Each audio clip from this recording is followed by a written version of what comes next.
How would you like a 15% discount to my daily email, the stack of stuff, the show notes, discounts to the conference, all of that? All you need to do is text the word show to 33777. You'll get the annual subscription with a 15% discount to my daily email. You'll get the stack of stuff, the links to the show notes, discounts to the conference, and so much more. All you have to do is text the word show, SHOW, to 33777. Text show to 33777.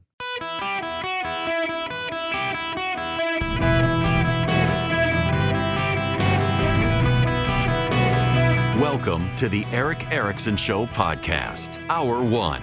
Well, how the turn screws. Welcome. It is Eric Erickson here across the United States. We didn't get blown away by the tornadoes this morning. The kids are out of school today. It's like Christmas around here. Nobody's in the office except me. Everybody's kids are at home. Weather was so bad this morning. It had tornadoes and hail and flooding, and it was a little scary there for a little while here in the office. And the kids got to stay home.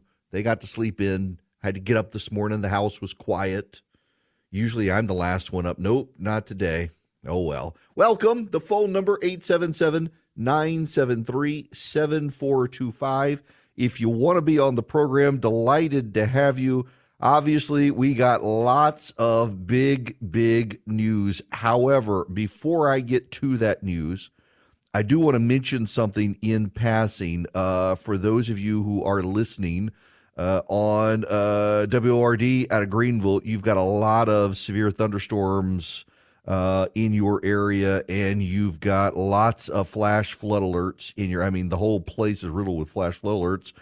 South of Greenville, though, you got severe thunderstorms down to Lawrence and Clinton, South Carolina, all the way up the eastern seaboard. You're going to have terrible weather today.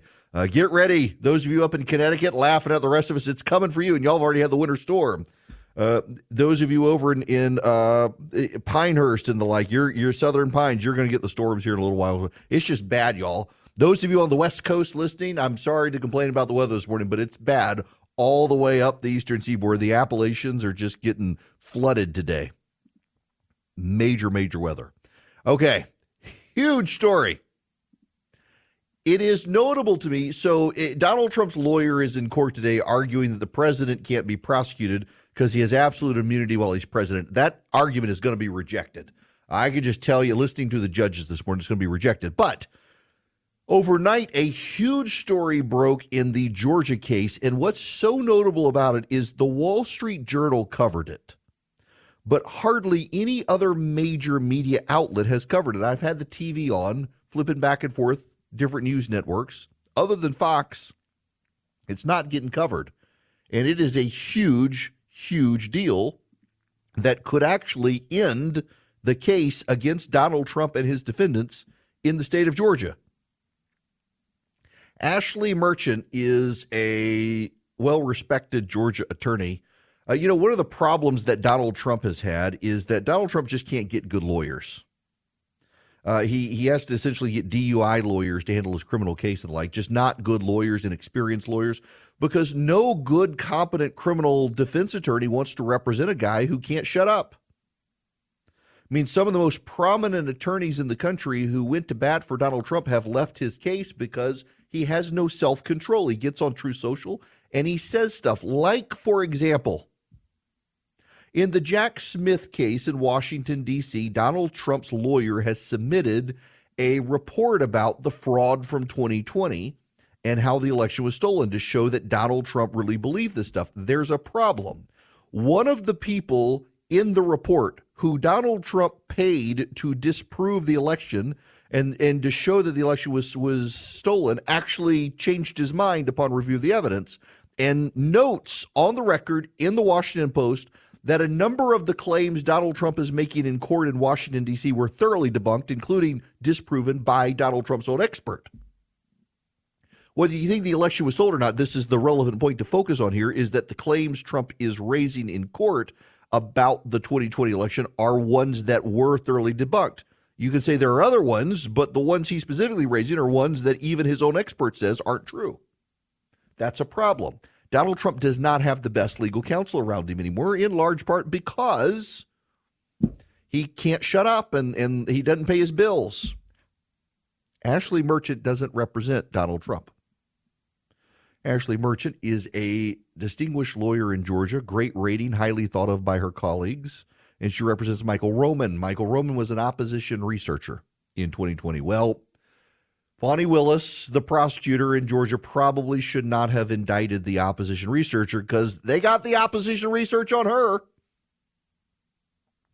Among the salacious allegations is that the special counsel, his name is Nathan Wade, he met with the White House counsel in Washington about the case. That's right. He actually has a reimbursement. Yep. He has a reimbursement. Donald Trump, the prosecutor, the special prosecutor, Nathan Wade, filed a reimbursement for a couple $1,000s for a meeting with the White House counsel to discuss the case. It looks more and more like Joe Biden's team did coordinate this prosecution in Georgia. Why else is he seeking reimbursement for a meeting with the White House counsel about this case? Looks like some level of coordination. That's a pretty big one, and it's not being covered by the national media today. Also, Ashley Merchant notes that Nathan Wade has no RICO experience. Now, RICO is Racketeering Influence Corrupt Organizations Act, and it is an area of law that is very complex. I have actually practiced in this area. I've done a civil RICO case, and it really was the most complicated case. Now, I was the young lawyer. I had very experienced lawyers with me, and it was civil, not criminal, so the standard was less. The standard of proof was less, but it's very complex. Criminal RICO cases are very, very complex creatures. And Nathan Wade, the special prosecutor, has no RICO experience.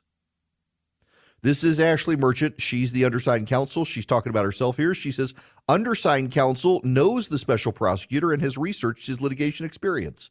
The research reveals that the special prosecutor has never tried a felony RICO case. The state of Georgia and the city of Atlanta had several lawyers who specialize in the prosecuting and defending RICO cases. Despite having access to these resources, why would the district attorney instead appoint someone who has never tried a felony RICO case, particularly in a case with such national significance as this one? Why? Why would Fani Willis, the prosecutor, hire a guy to prosecute a complex multi-party RICO case who has no experience prosecuting or defending any RICO cases at all? Let me read you from the motion. The district attorney, this is from a legal filing by a well-respected attorney. This is not a fly-by-night DUI lawyer. This is a competent professional appellate lawyer writing this, quote, the district attorney chose to appoint her romantic partner, who at all times relevant to this prosecution has been a married man. Admittedly, this is a bold allegation considering it is directed to one of the most powerful people in the state of Georgia, the Fulton County District Attorney. Nevertheless, the district attorney's fame and power do not change the fact that she decided to appoint as the special prosecutor a person with whom she had a personal relationship and who is now leading the day-to-day prosecution of the case. Even assuming this type of nepotism might be forgiven in the abstract, a review of the amount of money that the special prosecutor has been paid by the district attorney and the personal activities of the district attorney and the special prosecutor during the pendency of this prosecution shed light on just how self-serving this arrangement has been. In fact, Ashley Merchant goes so far as to argue Willis and Wade, quote, have been engaged in an improper, clandestine personal relationship during the pendency of this case, which has resulted in the special prosecutor and, in turn, the district attorney profiting significantly from this prosecution at the expense of the taxpayers. In other words, Fani Willis been paying her boyfriend a whole lot of money, who in turn was using that money to take her on a whole lot of vacations, cruises, Napa Valley, other sorts of places. Okay, I can understand you're at a meeting in Washington or New York, but you're taking You're taking your girlfriend, who's the district attorney, to Napa Valley or on cruises. In fact, by the way, if you read my Substack today, I've got a link to this. If you text data to 33777, follow that first link. You can read this for yourself. And at the bottom, I've got a link to the actual motion. And Ashley Merchant writes it in a way that's very easy for non-lawyers to understand. So Ashley Merchant is seeking dismissal of, and this is a quote, the criminal indictment in its entirety against Mr. Roman on the grounds that the entire prosecution is invalid and unconstitutional because the Fulton County District Attorney never had legal authority to appoint the special prosecutor who assisted in obtaining both grand jury indictments. As a result, both indictments contain structural errors and irreparable defects and should be dismissed in their entirety as to Mr. Roman. Now, what's notable here is that Nathan Wade's been going through a divorce in Cobb County. The divorce record is sealed. There was no hearing. That's a very relevant fact. Because in Georgia, to seal a divorce record, you have to have a hearing. None was had. It was sealed, so it has to come unsealed. I'm going to be stunned if the Atlanta Journal-Constitution or WSB News or someone can't get this divorce record unsealed in the next 48 hours. There was no hearing to seal the divorce record. It has to come unsealed. And also, Ashley Merchant says she read the file and copied relevant documents before it was sealed.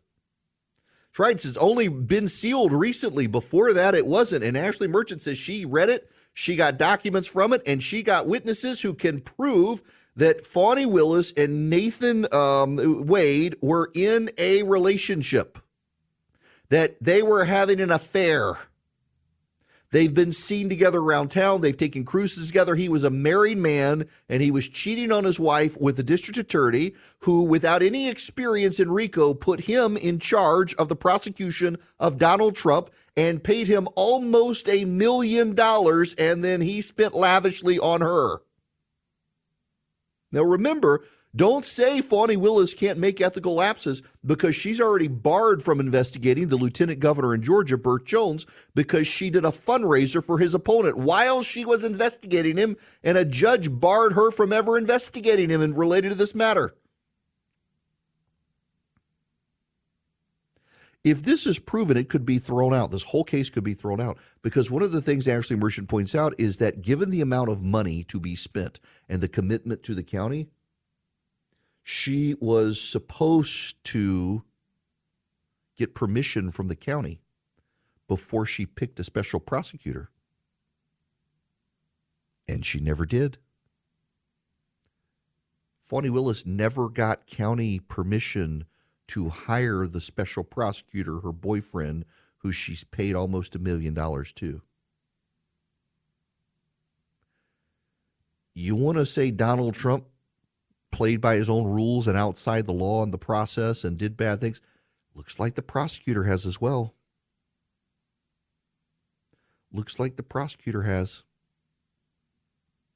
And given the ethical breach, if the prosecutor was in a sexual relationship with a married man who she put in charge of the case without getting county permission and without revealing the conflict of interest, this whole prosecution is too corrupt to proceed and has to be thrown out.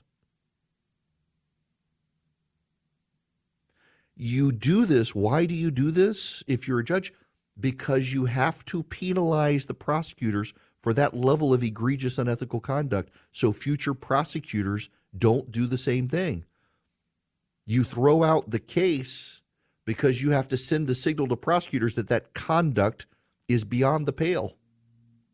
Fani Willis's conduct could just have cost her the prosecution of Donald Trump and her future electoral career by hiring her boyfriend who had no experience in this sort of law and paying him a lot of money and possibly not even getting the county's permission to hire him in the first place. And notice this story is not being talked about in the national press. If the shoe was on the other foot, this would be the story, not the argument that was made in court today about Trump and immunity. This But instead, because it so undermines the prosecution of Donald Trump in Georgia, bet you're only hearing it here. Greetings, conversationalists. It's Eric Erickson here. The phone number is 877-973-7425. Should you wish to be on the program, if you're just tuning in, salacious allegations in the Georgia case against Donald Trump that the prosecutor hired her boyfriend. She's having an affair with him. He was married. He's got no experience, and she paid him a lot of money, and then he bought her a lot of gifts and took her on vacations. Listen, and again, the lawyer making these allegations is a competent attorney, a highly competent attorney. This is not a DUI lawyer over her head like Nathan Wade essentially is, having never done RICO before. No, this lawyer, Ashley Merchant, is a great trial and appellate lawyer, highly thought of by her colleagues and by members of the Professional Bar Association. So it's a bigger deal than otherwise, and the fact the media doesn't even want to cover it is in and of itself telling. Outside of the Atlanta Journal and the Wall Street Journal, you're not hearing about this situation. Just, y'all, it really is remarkable. Now, the other thing is the case today, the argument that Donald Trump is making, essentially the argument that Trump made in the hypotheticals in the federal court. So you go before a 3-judge panel. It was a spread out. You had some Bush appointees, Obama appointee in there. And one of the questions asked was, if the president orders SEAL Team 6 to assassinate a political opponent, can the president of the United States be criminally prosecuted? Trump's lawyer made I think a fatal mistake in the argument. He argued that assuming he was impeached and removed from office, yes. And in the argument, it implied that if Congress took no action to impeach and remove him from office, then he could not be prosecuted even after he left office. Like, there was no wiggle room, and he really couldn't do that because Trump was out of office. So the question is, can the president do something that is clearly illegal as president and get away with it? And his answer was yes, unless Congress impeaches and removes him from office. And I don't think that's going to fly with the judiciary. We don't have a king. We have a president. Now, we need to move on to, well, what's happening with the banking system out there. Have y'all heard about the underground turmoil with a lot of banks right now? They went into a lot of bonds to try to get a greater interest rate. As interest rates have come up now, their bonds are devalued. The Fed is starting to get worried that we may start seeing further bank collapses. That's why Swiss America is trying to teach people about the secret war on cash and the assault on our freedoms and soaring interest rates, squeezing the economy and banks teetering on collapse. They want to help you protect your hard-earned assets. They want to do so now. You can go get the report, The Secret War on Cash. Your copy's free by calling or texting 800-289-2646. The all-out war on cash includes digital forms of currency. It's spreading daily. You need to read The Secret War on Cash. The EU banking minister today said they're going to start using digital currencies to control how you spend money. That's why you need to read reports like this. 800-289-2646. Call or text my name, Eric Erickson, to 800-289-2646, or go to SwissAmerica.com/Eric, E-R-I-C-K. Message and data rates apply. Hello there. It is Eric Erickson here. The phone number is 877-973-7425. Should you wish to be on the program, I am delighted to have you. I, my friends, want to play you some audio from TikTok. It is a Gen Zer complaining about her situation. I've listened to the audio multiple times. I'm still kind of, shocked by this tirade. And it has a whole lot to do with just the cluelessness of this girl. And I don't mean to put her down. I don't want to give you her name, but just listen to some of this tirade from this Gen Zer who's complaining about the rest of us and the world around her. I cannot stand how the news has been dogging Gen Z and calling them lazy for not wanting to work a 9-to-5 for the rest of their lives. Let me put it in perspective for everybody who's a little confused here, okay? I work 5 days out of the week, 40 hours a week, okay? I do not make enough to live on my own. I would not make enough to pay rent, water, electric, and eat. All by myself. I would not be capable of doing that. 20 years ago when you were getting started, you could live on your own. 20 years ago when you first started, you were able to do everything that I am now struggling to do. Let me add another perspective here. You've been working for 20 years. You have 20 years of working experience behind your belt. You have 20 years of experience in a career that has allowed you to gain raises, to get more money, to profit you in an economy that you created. You can sit here and you can call Gen Z lazy all you want, but I've been working my tail end off just to barely make it by. And respectfully, I don't want to do that for the rest of my life. I don't want to work my tail end off, wasting all of my life working just to barely be able to pay my bills. Well, no, you know what? Let me And finish that is what this you out. created, not Gen Z. We're just here getting started. You've been doing it for the last 20 years. You tell me how it got ruined. We can sit here and we can call Gen Z lazy all you want, but you let the economy turn into what it did. You let it all run to hell. And now it's Gen Z's fault because we don't want to work to fix your mistakes. All right, young lady. Yeah, I'm going to call her young lady.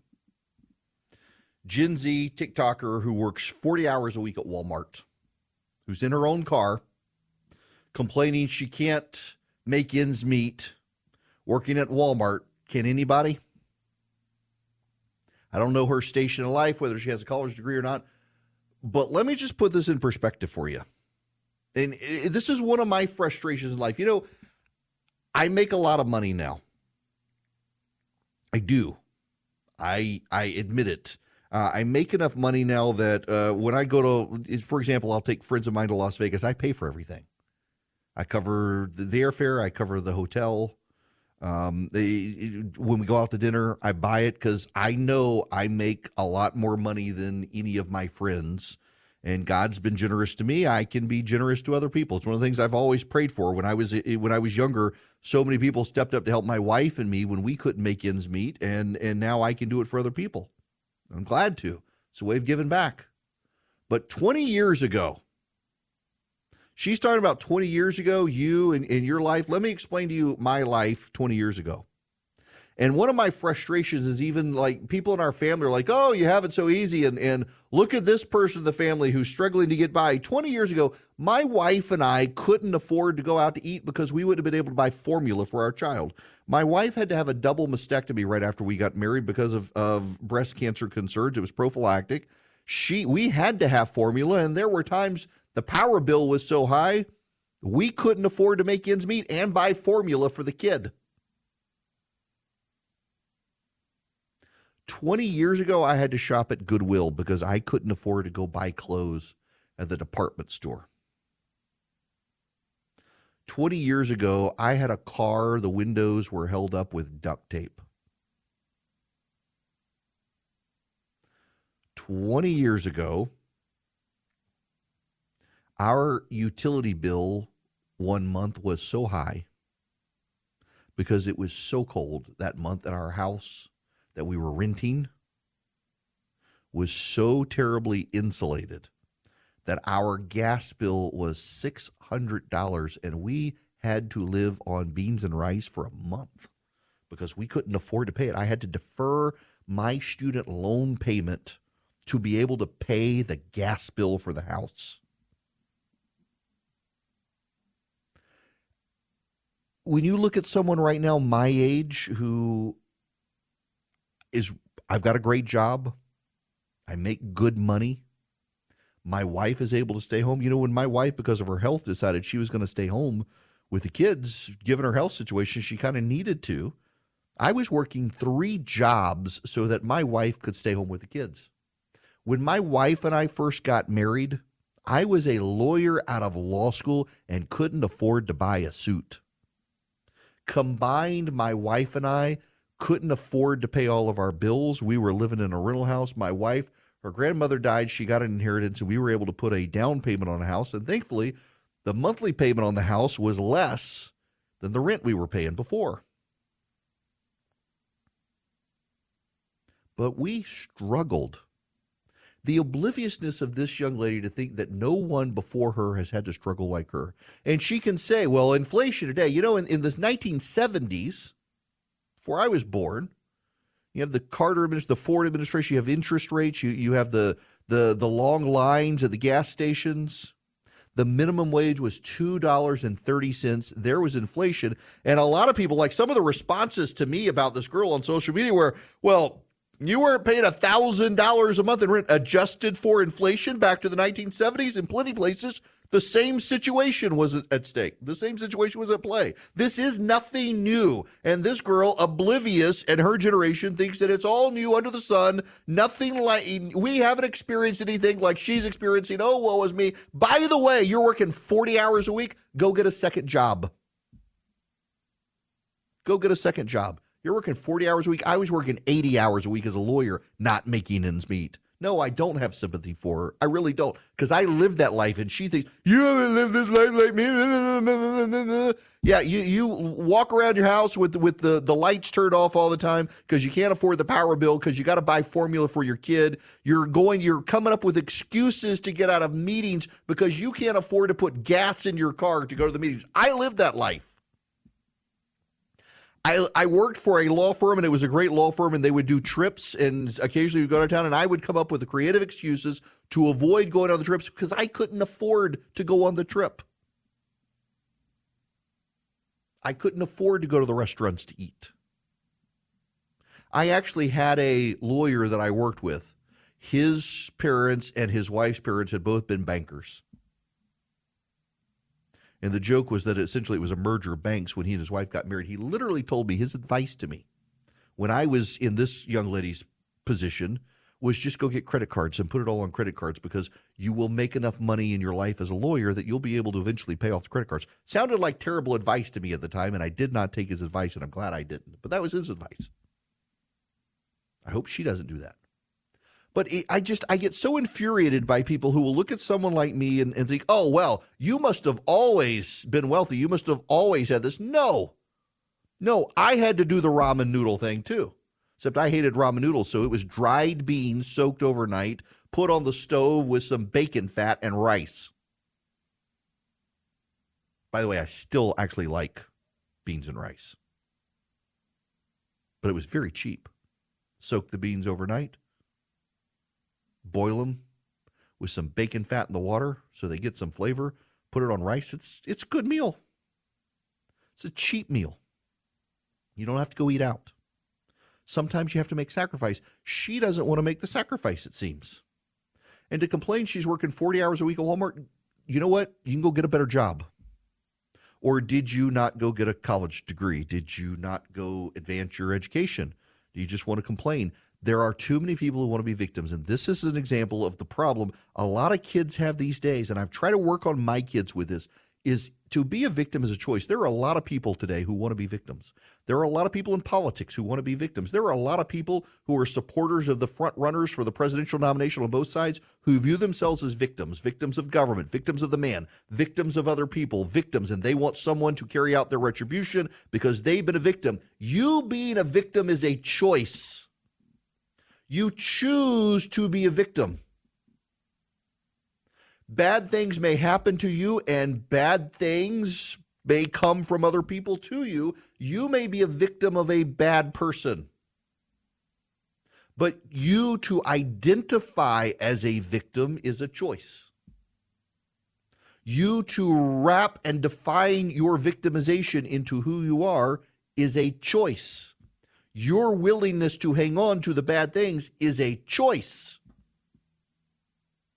And then when you do that, everybody else wants to bail out. I need the government to take care of me. You know what? And by the way, young lady, I bet you hate Donald Trump.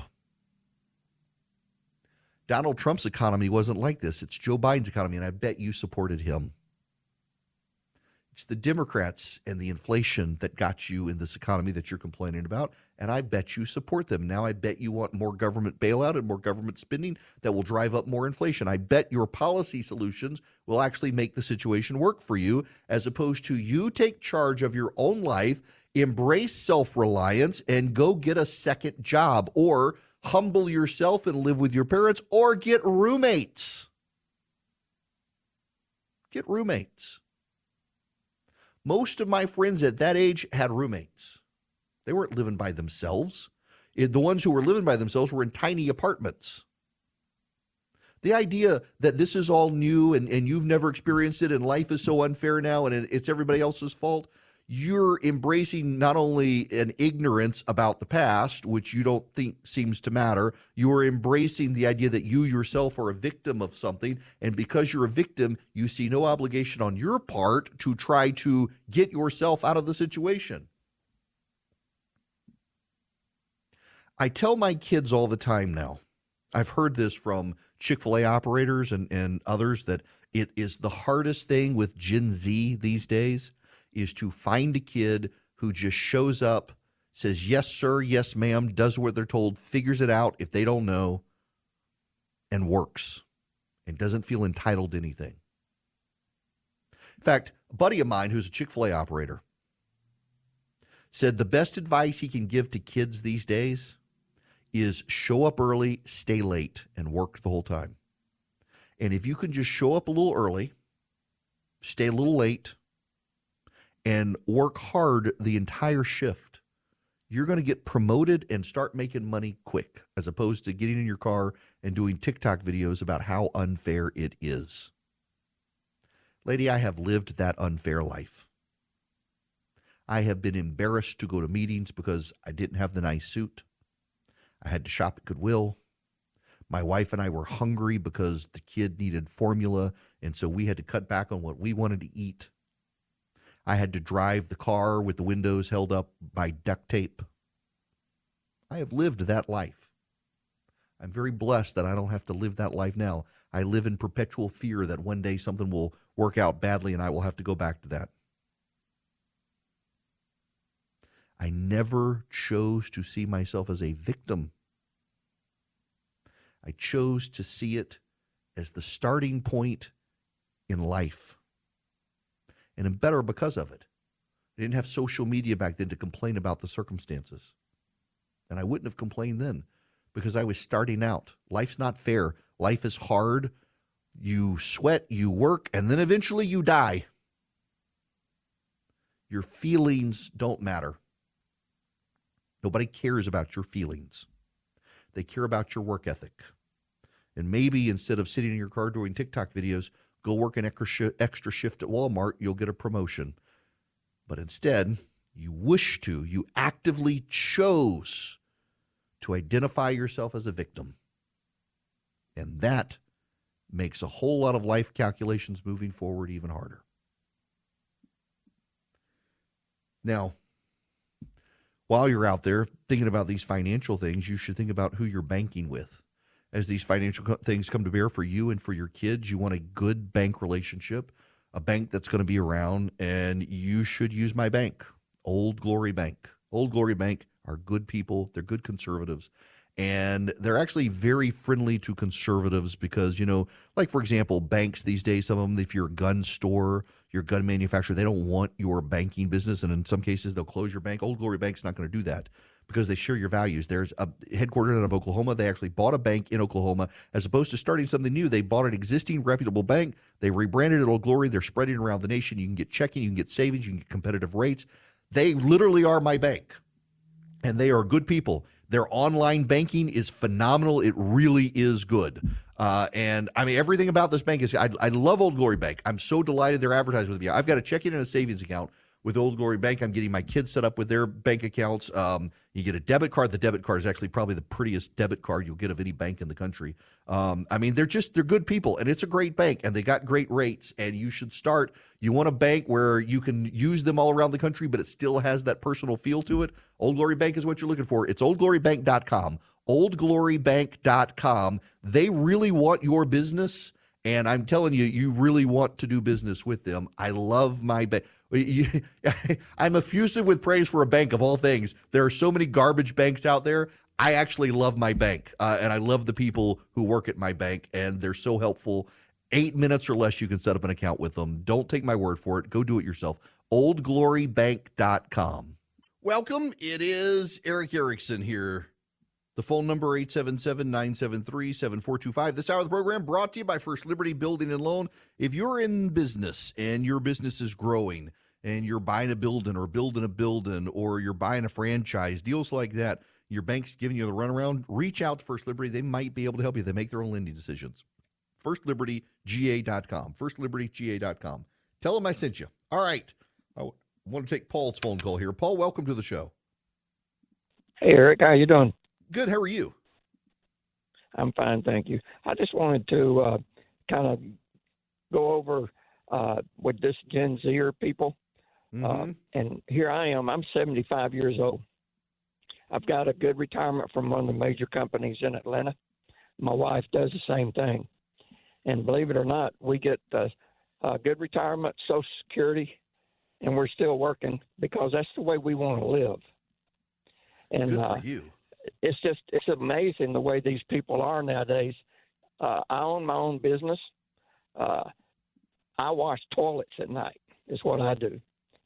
But if I try to find somebody to do some work, they don't want to do that kind of work. Mm-hmm. So, yeah, Paul, I got to tell you, and I don't want to talk over here, but this is like why we have this massive immigrant labor population in the country too, because it's not that jobs Americans won't do; it's that Americans don't want to do the job at the price point that makes it economical, and so we rely on immigrants in this country in a lot of places to do what you're doing. Yeah, and see, I've got a couple of single moms that work for me at night. You know what? I pay them $25 an hour. Mm-hmm. So, and they've been with me for 10 or 12 years. But the fact of the matter is, there's an old saying that you have to make things happen for yourself because they're not just going to fall in your lap. Right. So you got to get out there and work and hustle and live the way you want to. Look, that's well said. It's common sense. It is. I got to leave you there, Paul. Thank you very much for that. You're right. 75 and still working. I want to be like Paul. I love my job. I hope that this show continues to grow year over year. And when I'm 75, I still want to be doing the show 5 days a week because I love it. I mean, maybe things will change between now and then, but my goodness, I would love to still be doing this job when I'm in my 70s just because I love it. And retirement would be bad for me. I mean, I'd be 6 feet under in a week if I didn't have anything to do. I'd be bored out of my mind, and my wife would shoot me. All right, when we come back, we've got lots of other news, including the situation with Boeing and the 737-9 MAX. I never want to fly on one of these planes.